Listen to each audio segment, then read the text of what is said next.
Assalamualaikum warahmatullahi wabarakatuh. Nama saya Ginan Fazal Rahman dari kelas PAI 6E akan menjelaskan tentang pemetaan kompetensi pada mata pelajaran Al-Quran Hadis kelas 10 semester ganjil. Nah, jadi yang pertama yaitu ada kompetensi inti. Kompetensi inti ada 4 bagian. Yang pertama yaitu menghayati dan mengamalkan ajaran agama yang dianutnya. Yang kedua yaitu menghayati perilaku jujur, disiplin, tanggung jawab, peduli, santun, responsif, dan proaktif, dan menunjukkan sikap sebagai bagian dari solusi atas berbagai permasalahan dalam berinteraksi secara efektif dengan lingkungan sosial dan alam, serta dalam menempatkan diri sebagai cerminan dalam pergaulan dunia. Yang selanjutnya yaitu kompetensi inti ketiga,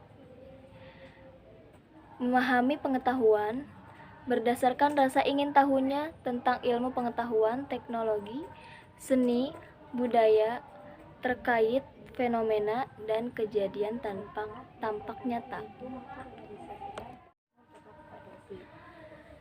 Dan yang keempat yaitu mencoba mengolah dan menyaji dalam ranah konkret dan ranah abstrak sesuai dengan yang dipelajari di sekolah dan sumber lain yang sama dalam sudut pandang atau teori. Nah, yang selanjutnya ada standar kompetensi dan kompetensi dasar.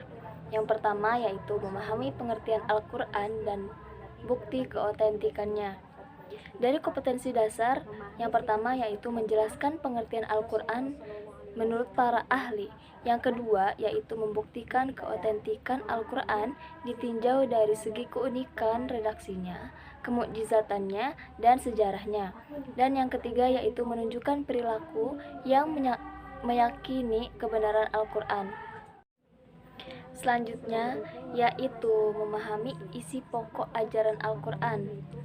Yang pertama yaitu mengidentifikasi isi pokok ajaran Al-Quran. Yang kedua yaitu menunjukkan ayat yang terkait dengan isi pokok ajaran Al-Quran. Yang ketiga yaitu menjelaskan kandungan ayat yang terkait dengan isi pokok ajaran Al-Quran. Dan yang keempat yaitu menerapkan kandungan ayat yang terkait dengan isi pokok ajaran Al-Quran. Yang ketiga yaitu memahami fungsi Al-Quran dalam kehidupan. Yang pertama nih yaitu mendeskripsikan fungsi Al-Quran. Yang kedua yaitu menunjukkan ayat yang terkait dengan isi pokok ajaran Al-Quran. Yang ketiga yaitu menerapkan fungsi Al-Quran dalam kehidupan sehari-hari. Nah, yang terakhir yaitu memahami ayat-ayat Al-Quran tentang manusia dan tugasnya sebagai hamba Allah dan khalifah di bumi. Kompetensi dasarnya yang pertama yaitu mengartikan, yang kedua menjelaskan, yang ketiga yaitu menerapkan perilaku sebagai hamba Allah dan khalifah di bumi, seperti yang terkandung dalam Quran Surat Al-Mu'minun ayat 12-14, Quran Surat An-Nahl ayat 78, Quran Surat Al-Baqarah ayat 30, dan Quran Surat Al-Dzariyat ayat 56. Bagian yang kedua yaitu menghasilkan konteks atau tema yang relevan. Nah, ada beberapa bagian. Yang pertama yaitu Al-Quran, kitabku, dan betapa otentiknya kitabku. Al-Quran adalah kalam Allah Subhanahu wa Ta'ala yang lafaznya berbahasa Arab, yang diturunkan kepada Nabi Muhammad SAW melalui perantaraan malaikat Jibril sebagai mukjizat, disampaikan kepada kita dengan cara mutawatir, telah dihafalkan dengan baik oleh umat Islam, ditulis dalam mushaf dimulai dengan surat Al-Fatihah dan diakhiri dengan surat An-Nas. Al-Quran sebagai mukjizat terbesar Nabi Muhammad SAW menjadi bukti kerasulan beliau terbukti tidak ada seorang pun yang dapat membuat semisalnya.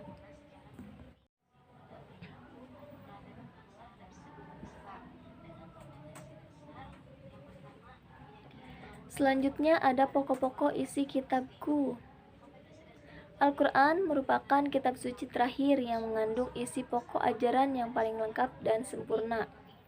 Al-Quran menyempurnakan dan menjelaskan pokok-pokok ajaran yang terkandung di dalam kitab suci yang diturunkan sebelumnya.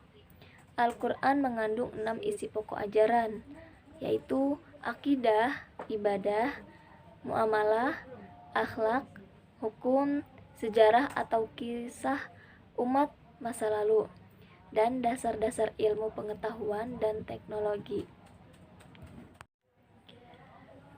Berikutnya ada tujuan dan fungsi kitab Al-Quran. Al-Quran berkedudukan sebagai sumber ajaran Islam yang pertama dan utama sebelum sumber ajaran Islam lainnya, seperti hadis, ijma, dan qiyas. Al-Quran memiliki beberapa fungsi, yaitu sebagai petunjuk bagi umat manusia, sumber pokok ajaran Islam, peringatan bagi manusia, dan yang terakhir yaitu manusia sebagai hamba Allah dan khalifah di bumi. Proses penciptaan manusia berasal dari saripati tanah, lalu air mani dalam rahim, segumpal darah, segumpal daging, tulang belulang yang dibungkus dengan daging. Manusia lahir dalam keadaan tidak mengetahui sesuatu apapun. Kemudian Allah Subhanahu wa Ta'ala menganugerahi pendengaran, penglihatan, dan hati. Yang ketiga yaitu mengembangkan perencanaan dalam beberapa konteks, tema, atau unit yang relevan dalam materi pembelajaran kelas 10 semester ganjil. Materi yang akan dipelajari ada 4, yaitu Al-Quran kitabku dan betapa otentiknya kitabku. Yang kedua yaitu isi pokok ajaran Al-Quran. Yang ketiga yaitu tujuan dan fungsi Al-Quran. Yang terakhir yaitu manusia sebagai hamba Allah dan khalifah di bumi. Nah, dalam uraian kegiatan, pada kegiatan awal yaitu guru mengucap salam dan berdoa bersama. Selanjutnya yaitu guru memeriksa kehadiran, mengabsen siswa. Yang selanjutnya yaitu memberikan penyampaian tujuan pembelajaran dan menyampaikan pertanyaan secara komunikatif mengenai hal seputar materi yang akan dipelajari. Alokasi waktunya yaitu 10 menit. Dan kegiatan intinya, siswa melakukan tanya jawab seputar materi yang akan dipelajari itu.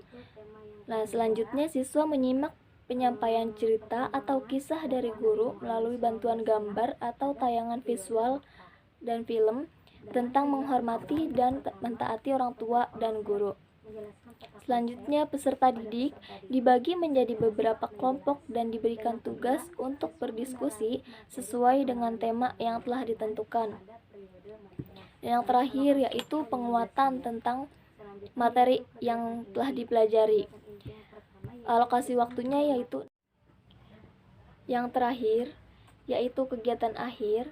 Yang pertama, tanya jawab tentang seputar materi yang telah dipelajari itu dan menyimpulkan intisari dari pelajaran tersebut sesuai yang terdapat dalam buku teks. Nah, dari keseluruhan dari materi yang sudah dipelajari, alokasi waktunya yaitu 2 kali 40 menit dalam 1 kali pertemuan. Dan metode pembelajarannya yaitu pendekatan, metode ceramah, diskusi, dan tanya jawab. Strateginya yaitu example, non example, dan jigsaw. Dari sumber belajarnya ada buku pedoman guru mata pelajaran Al-Quran Hadis Madrasah Aliyah, buku pegangan siswa mata pelajaran Al-Quran dan Hadis Madrasah Aliyah, Al-Quran dan terjemahannya, dan buku penunjang lain yang sesuai. Selanjutnya yaitu ada media dan alat pembelajaran. Media dan alat pembelajarannya ada video pembelajaran, media LCD proyektor, bahan tayang, dan laptop. Dan yang terakhir yaitu mengembangkan ide-ide pembelajaran. Ada 4 materi. Yang pertama yaitu Al-Quran Kitabku dan betapa otentiknya kitabku. Uraiannya yaitu menjelaskan pengertian Al-Quran menurut para ahli, menjelaskan nama-nama Al-Quran, menunjukkan perilaku orang yang berpegang teguh kepada Al-Quran, menjelaskan bukti-bukti keotentikan Al-Quran, membuktikan keotentikan Al-Quran ditinjau dari segi keunikan redaksinya, kemukjizatannya, dan sejarahnya. Dan yang terakhir yaitu menunjukkan contoh keotentikan Al-Quran. Yang kedua yaitu pokok-pokok isi kitabku, yang uraiannya yaitu mengidentifikasi pokok-pokok isi Al-Quran, lalu menunjukkan ayat terkait dengan pokok isi Al-Quran, menjelaskan kandungan ayat yang terkait dengan isi pokok ajaran Al-Quran, dan yang terakhir yaitu memahami pokok-pokok isi Al-Quran. Yang ketiga yaitu tujuan dan fungsi kitabku. Yang pertama menjelaskan tujuan dan fungsi Al-Quran. Yang kedua menunjukkan perilaku orang yang memfungsikan Al-Quran. Yang ketiga yaitu menerapkan fungsi Al-Quran. Yang keempat yaitu manusia sebagai hamba Allah dan khalifah di bumi. Yang pertama yaitu membaca, yang kedua menerjemah, yang ketiga yaitu menjelaskan Al-Mu'min ayat 12 sampai 14, Quran surat An-Nahl ayat 78, Quran surat Al-Baqarah ayat 30 sampai